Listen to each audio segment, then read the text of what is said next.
Hello, good रुको morning. जरा সবাই কেমন আছো? আশা सबर করি करो। ভালো আছো। बोला धक्का সকালে मुक्की আমি नहीं রেডি करने হচ্ছি का, নাস্তার জন্য। आराम से তো लेने का। তার हाँ। আগে সবাইকে, ছোটদেরকে ভালোবাসা আমার আর বড়দেরকে প্রণাম জানাই। আর ব্লগটা তোমাদের সাথে শেয়ার করলাম। তো কে কোথা থেকে দেখছো অবশ্যই জানাবে। তো গরম গরম পুরি আর আজকের নাস্তা এটাই। A few কারণ সকালে moments উঠে later, অত তাড়াতাড়ি কিছু করতে 2000 পারলাম না, years এটাই later, চোখের one সামনে ভাসলো। eternity তো later. যাই হোক, welcome to my new blog. আর সবাই ভালোবাসা দিও, অবশ্যই ভালোবাসা आगे দিয়ে बढ़ ही পাশে नहीं रहे থেকো। हैं यार তো जिंदगी में। আমার वहीं के প্রায় वहीं পুরি अटके हुए হয়েই हैं। গেল, গরম গরম সকাল সকাল লুচি পুরি যাই হোক। আর এই যে বেশি মটর ছিল না, কমেই মটর ছিল।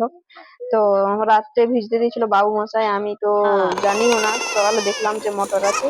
তো তাকে ভাবলাম যে মকর দিনে তো আমাদের কিছু मजा হয়নি, आई है। তো আজ ঘুগনিই করে নি। তো আজ ঘুগনি, নিরামিষ ঘুগনি, এতে পেঁয়াজ রসুন নেই। কারণ রসুন পেঁয়াজ দিলে একটা আলাদা সেন্ট আছে। তো তার জন্য রসুন পেঁয়াজ দিলাম নাই, কারণ নিরামিষই ভালো। ঠিক আছে, আর গরম গরম খেতে তো আরো জমে যাবে। তো আদা, আদা দিয়েছি, তেজপাতা দিয়েছি, দিয়ে পরে সামান্য জিরা গুঁড়া, সামান্য ধনা গুঁড়া দিয়ে, আর একটু লঙ্কা গুঁড়া, একটু হলুদ গুঁড়া দিয়ে আমার ঘুগনিটা রেডি। কিন্তু দেখতে খুব সুন্দর লাগছে। আর কি, চা হয়ে গেছে। এই দেখো আমার ঘুগনি আর চা আর পুরি হয়ে গেছে। তো কে কি খাবে চলে এসো।